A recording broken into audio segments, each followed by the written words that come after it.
Hello नमस्कार प्यारे साथियों, मैं अंकित तिवारी एक बार आप सभी का फिर से स्वागत करता हूं अपने यूट्यूब चैनल A1 क्लासेस में। दोस्तों, मैं आपके लिए जिसे बता देना चाहता हूं कि ग्रुप डी के एग्ज़ाम के लिए अब आपके पास ज़्यादा समय नहीं बचा हुआ है, तो आप जो है मैं आपके लिए जो है डेली आपका प्रैक्टिस कराऊँगा।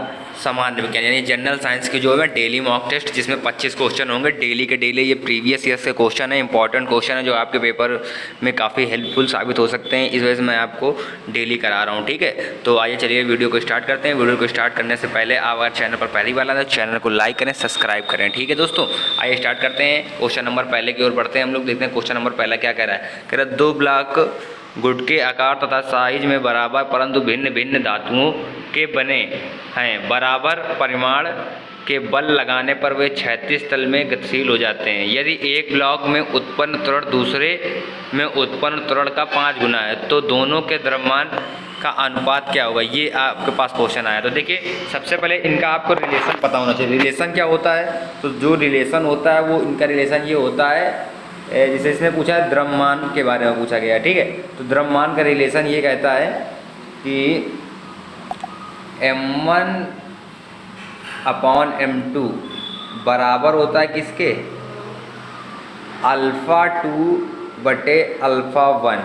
यानी कि ये आपका रिलेशन होता है। द्रव्यमान जो होता है वो त्वरण के क्या होता है, उल्टा होता है, ठीक है। तो इसमें जैसे क्वेश्चन ने बोला है इसने कि देखिए लिखा है एक त्वरण दूसरे त्वरण का क्या है 5 गुना है।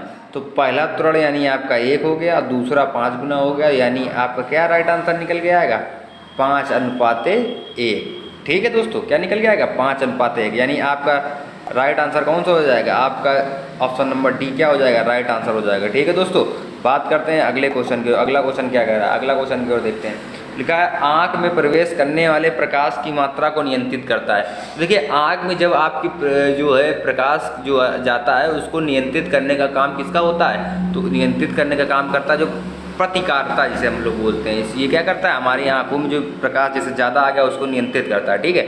बात करते हैं अगले क्वेश्चन पर। क्वेश्चन नंबर 3 क्या कह रहा है, तो क्वेश्चन नंबर 3 कह रहा है एक अवतल दर्पण में वस्तु प्रतिबिंब की स्थिति ध्रुव और फोकस के बीच में हो तो प्रतिबिंब कैसा बनेगा। तो जब भी मैं आपको बता देना चाहता हूँ कि अवतल दर्पण पे जब भी स्थिति जो है ध्रुव और फोकस के बीच में होगी तो वो स्थिति कौन सी होगी, तो वो आपका क्या बनेगा, आभासी बनता है और बड़ा बनता है। बाकी आप कोई भी अवतल को उठाइए वास्तविक जरूर बनेगा, केवल यही एक ऐसा प्रतिबिंब है जो आभासी बनता है, जो कि फोकस और ध्रुव के बीच में होता है, ठीक है। बात करते हैं क्वेश्चन नंबर 4 की। क्वेश्चन नंबर 4 क्या कह रहा है, कह रहा है समांतर क्रम में संयोजित समान प्रतिरोधों के 4 प्रतिरोधों के समूह में समतुल्य प्रतिरोध 4 है।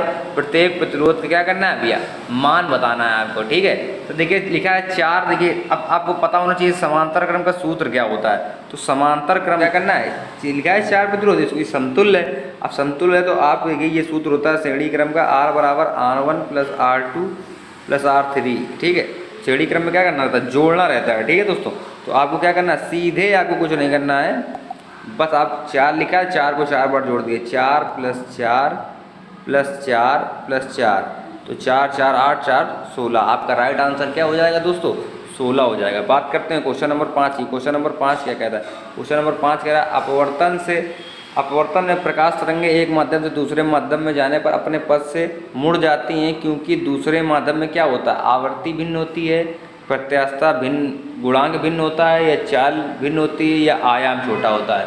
तो देखिए जब भी एक तरफ से दूसरी तरफ में जाते हैं तो दूसरी तरफ क्या होता है, इनकी जो चालें होती हैं दोस्तों ये जो होती हैं भिन्न भिन्न होती हैं। देखो आयाम प्रत्यास्थता गुणांक तो इसमें है नहीं, तो ये ऑप्शन हो ही नहीं सकता। बाकी देखिए आयाम छोटा ये भी नहीं हो सकता। 2 ही ऑप्शन थे जिसमें से चाल क्या होती है, भिन्न होती है। आप कॉन्सेप्ट क्लियर है तो आप उसको तुरंत आंसर लगा के आगे बढ़ सकते हैं, ठीक है। बात करते हैं क्वेश्चन नंबर 6। क्वेश्चन नंबर 6 क्या कह रहा है, कह रहा है C6H6 यानी इसका क्या है, बेंजीन का आपको बताना है क्या, आणविक द्रव्यमान। देखिए द्रव्यमान निकालने के लिए आपको परमाणु भार याद होना चाहिए। C6 12 होता है दोस्तों। तो जैसे ही 12 आप रखेंगे तो 12 × 6 करेंगे तो 12 छंग कितना हो गया आपका 72 हो गया दोस्तों। H का 1 होता है तो 1 × 6 करेंगे तो 6, और जैसे ही आज इसको ऐड करेंगे तो आपको कितना आ जाएगा 78 दोस्तों आ जाएगा। तो आपका राइट आंसर कौन सा हो जाएगा, C नंबर हो जाएगा दोस्तों, ठीक है। बात करते हैं क्वेश्चन नंबर 7 की। क्वेश्चन नंबर 7 क्या कह रहा है, निम्नलिखित में से किससे बनाया गया विलयन अम्ल तथा क्षार की उपस्थिति में दर्शाने में सक्षम नहीं होता है। देखिए जब भी आपके पास ऐसा क्वेश्चन आता है तो देखिए इसमें केवल एक ही ऑप्शन आपका सही होगा। ये जो गेंदा का फूल होता है इस पर क्या होता है, अम्ल क्षार का हम लोगों को पता नहीं लगता है, ठीक है, इसको हम लोग दर्शा नहीं सकते, ठीक है। तो बात करते हैं क्वेश्चन नंबर 8। क्वेश्चन नंबर 8 क्या कह रहा है, क्वेश्चन नंबर 8 कह रहा है परमाणु के दूसरे कोष में अधिक से अधिक कितने इलेक्ट्रॉन भर सकते हैं। तो देखिए तो आपको पहले बात तो भरने आने चाहिए। तो देखिए कोई भी क्वेश्चन हो इसको आप भरेंगे तो आपका 2, 6, 8 इस प्रकार से भरेगा, या तो फिर आपका जैसे हो गया 2, 8, 6 हो गया, जैसे 2, 8, 4 हो गया, ठीक है, इस प्रकार से होगा। तो देखिए आपका अंतिम जो है दूसरे कोष में ज़्यादा से ज़्यादा आप केवल कितने भर सकते हैं भैया, तो आपका राइट आंसर क्या हो जाएगा, सी हो जाएगा, 8। 8 से ज़्यादा आप नहीं भर सकते, दूसरा हो या तीसरा हो, अधिकतम केवल 8 ही भर सकते हैं, 8 लिमिट है, ठीक है। बात करते हैं क्वेश्चन नंबर कितने की, 9 की। क्वेश्चन नंबर 9 क्या कह रहा है, तो वायु के प्रमुख अवयव हैं। तो वायु के क्या प्रमुख अवयव कौन कौन से होते हैं, तो वायु का अगर आपको सीधे पता है कि ऑक्सीजन होता है, नाइट्रोजन होता है, कार्बन डाइऑक्साइड होता है, तो एक ही ऑप्शन आपके पास है, ऑप्शन नंबर फर्स्ट आपका क्या हो जाएगा, राइट आंसर हो जाएगा दोस्तों। बात करते हैं क्वेश्चन नंबर 10 की। क्वेश्चन नंबर 10 क्या कह रहा है, कह रहा है कि निम्नलिखित में कौन सा समस्थानिक का युग्म नहीं है, ठीक है। देखिए बहुत लोग क्वेश्चन क्या करते हैं जल्दी जल्दी में नहीं पढ़ते हैं और सीधे देखा समस्थानिक बस तुरंत हमारा चल दिया। देखिए समस्थानिक का ऑप्शन भी दिया हुआ है, ठीक है। तो देखते हैं इसमें कौन सा ऑप्शन आपका राइट हो जाएगा। तो देखिए मैं आपको बता देना चाहता हूँ कि समस्थानिक में क्या होता है, परमाणु क्रमांक समान होता है मगर परमाणु संख्या क्या होती है, भिन्न भिन्न होती है। तो देखिए सबसे पहले देखिए परमाणु क्रमांक कहाँ होता है, उसका द्रव्यमान संख्या क्या होती है भैया, समान होती है, परमाणु क्रमांक भिन्न भिन्न होता है। यही आपको जो डिफिनेशन, अगर आपको डिफिनेशन याद है तो आप देखिए द्रव्यमान संख्या देखिए ऊपर वाली होती है, परमाणु क्रमांक नीचे वाला होता है, ठीक है दोस्तों। क्या होता है, परमाणु क्रमांक नीचे वाला। देखिए इसमें केवल देखिए नीचे वाले देखिए परमाणु क्रमांक सेम है, तो ये तो हो नहीं सकता, इसमें सेम है, ये भी नहीं हो सकता, ये भी हो सकता नहीं हो सकता। तो इसमें राइट आंसर आपको कौन सा हो जाएगा, ऑप्शन नंबर डी आपका क्या हो जाएगा दोस्तों, राइट आंसर हो जाएगा। बात करते हैं अगले क्वेश्चन की ओर। तो अगला क्वेश्चन क्या कह रहा है, क्वेश्चन नंबर 11। क्वेश्चन नंबर 11 कह रहा है जलीय परिस्थितिक तंत्र में छोटी मछली किस स्थान पर रहती है। तो देखिए जब भी जलीय परिस्थितिक तंत्र की बात करें तो उसमें मछली का जो होता है वो आपका क्या होता है, तृतीय कोशी जो स्तर होता है उसमें क्या होती है, मछली जो रहती है, ठीक है। बात करते हैं क्वेश्चन नंबर 12 की। क्वेश्चन नंबर 12 क्या कहता है, किसी जीव की जीनी संरचना उस जीव का क्या कहलाता है, फेनोटाइप, प्रभावी गुण, अप्रभावी गुण, जीनोटाइप या जीन प्रभाव कहलाता है। तो आपका राइट आंसर क्या हो जाएगा, जीन। क्या हो जाएगा आपका राइट आंसर, आपका हो जाएगा दोस्तों जीन, जीनोटाइप, यही आपका क्या हो जाएगा राइट आंसर, ठीक। बात करते हैं क्वेश्चन नंबर 13। क्वेश्चन कह रहा है गलत वाक्य कुछ नहीं है, ठीक है। क्या कह रहा है, गलत वाक्य कुछ नहीं है। क्या मुनेरा जगत के जीवों में सुस्पष्ट केंद्रक होते हैं, मुनेरा जगत एवं प्रतिष्ठा जगत दोनों स्वपोषी तथा विषमपोषी हो सकते हैं। तो देखिए इसमें जो आपका राइट आंसर हो जाएगा, देखिए मुनोरा जगत की बात कर रहा है, मुनेरा जगत के जीवों का सुस्पष्ट केंद्रक होता है, तो यही आपका क्या हो जाएगा दोस्तों, राइट आंसर हो जाएगा। बात करते हैं अगले क्वेश्चन में। क्वेश्चन नंबर आपकी बात करते हैं क्वेश्चन नंबर 14 की। क्वेश्चन नंबर 14 की ओर हम लोग बढ़ गए हैं।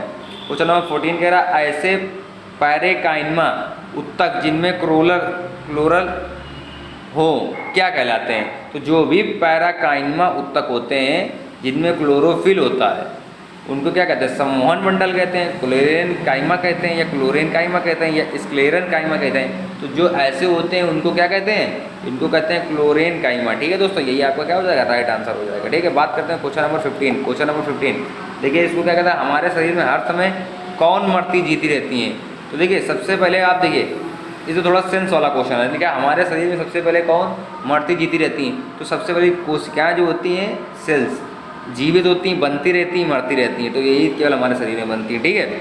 बात करते हैं अगले question, question number 16। Question number 16 क्या कह रहा है, क्वेश्चन नंबर 16 कह रहा है एक्स किरणें उत्पन्न करने के लिए लक्ष्य किस पदार्थ का होना चाहिए। तो एक्स किरणों को उत्पन्न करने के लिए, एक्स किरणों की खोज भी पूछ सकता है किसने की थी, तो एक्स किरणों की खोज किसने की थी, तो एक्स किरणों की खोज किसने थी, रॉन्टजन ने की थी, ठीक है। एक्स किरणें काफ़ी तेज चलती हैं, बीटा वेग की होती हैं, अल्फा वेग की होती हैं। अल्फा का मान कितना होता है, 2He4 होता है, ठीक है दोस्तों। ये आपको थोड़ा एडिशनल आपको याद रखना है, ठीक है। बात करते हैं क्वेश्चन की ओर। तो ये एक्स किरणें के लिए आपको किस पदार्थ का होना चाहिए, टंगस्टन का होना चाहिए, ठीक है। बात करते हैं क्वेश्चन नंबर 17। न्यूमेरिकल देखिए आपका आ गया है क्वेश्चन नंबर आपका 17। क्वेश्चन नंबर 17 को पढ़ते हैं। लिखा एक बालक 10 सीढ़ी 10 सेकंड में चढ़ता है। यदि बालक का वजन 25 किलोग्राम तथा हर सीढ़ी की ऊंचाई 25 सेंटीमीटर है तो बालक का सामर्थ्य क्या है। सामर्थ्य का आपके पास सूत्र आपको पता होना चाहिए। P बराबर आपका सूत्र क्या होता है, P बराबर आपका सूत्र होता है mgh/T। बस इसी में आप वैल्यू को उठा कर रखिए, सीधे आपका आंसर आ जाएगा दोस्तों। तो देखते हैं कैसे करते हैं क्वेश्चन को। देखिए इसलिए m का मान कितना दिया हुआ है, तो m का मान देखिए 25 किलोग्राम दिया गया है। अब आपके पास सूत्र क्या होता है, P बराबर mgh अपॉन टी। तो m का मान आपके पास कितना हो गया, 25 हो गया, 25 रख दिया। फिर आपके पास क्या कहते हैं, g का मान 10 होता है, फिक्स होता है वो तो इसके बाद ये आपका कितना है, क्या कहते हैं, ऊंचाई ये भी 25 है आपके पास। बस नीचे आप क्या करें 10 लिख दें, और 10 सीढ़ियाँ हैं तो 10 इंटू 10। अब एक 10 से 10 कट जाएगा, 25 इंटू 25 करेंगे 625 आ जाएगा, और आपका 10 बचा तो एक एक बात समझ लो, यानी आपका 62.5 वाट आपका क्या हो जाएगा दोस्तों, राइट आंसर हो जाएगा। आप यानी ऑप्शन नंबर कितना, बी आपका क्या हो जाएगा, राइट आंसर आ जाएगा। ठीक है दोस्तों, बात करते हैं क्वेश्चन नंबर अगले की ओर। क्वेश्चन नंबर 18 क्या कह रहा है, नाइट्रोजन परमाणु में 5 मोल का द्रव्यमान ज्ञात कीजिए। n का परमाणु द्रव्यमान कितना है, 14। तो जैसे ही आपको पता है 14 है, तो 14 इंटू आप क्या करते हैं भैया, 14 इंटू 5 करते हैं, कितना करते हैं 14 इंटू 5, तो 14 5 कितना होता है 70। तो आपका राइट आंसर सी हो जाएगा। ठीक है, बात करते हैं क्वेश्चन नंबर 19। कह रहा है तत्व जिसका इलेक्ट्रॉनिक विन्यास 2 8 4 है, तत्वों की सारणी का स्थान बताइए। देखिए 3 तत्व दिख रहे हैं, तो आपका क्या आंसर आपका क्या हो जाएगा, तीसरे आवर्त में हो जाएगा। ठीक है दोस्तों, बात करते हैं क्वेश्चन नंबर 20। क्वेश्चन नंबर 20 कह रहा है कि वन्य जीव संरक्षण अधिनियम कब लागू हुआ था। तो ये आपका कब लागू हुआ था, तो आपका बी का आपका ऑप्शन नंबर सी हो जाएगा, 1972 में वन्य जीव हुआ था। टाइगर रिजर्व मध्य प्रदेश में है सबसे ज़्यादा, ये आपको पता होना चाहिए। ठीक है, किस प्रजाति के को विलुप्त माना जा सकता है जब वह अपने प्रकृति आवास में नहीं देखी जा सकती है। तो देखिए मैं आपको बता देना चाहता हूँ कि 50 वर्ष के बाद जो कोई भी प्रजाति है वो जो है विलुप्त हो जाती है। ठीक है, तो उसके बाद जो नहीं देखा जा सकता है। ठीक है, बात करते हैं क्वेश्चन नंबर 22 की। क्वेश्चन नंबर 22 क्या कह रहा है, निम्नलिखित में से कौन सा ऑपरेटिंग प्रणाली है, यूनिक्स, जावा, ओरेकल या MS ऑफिस।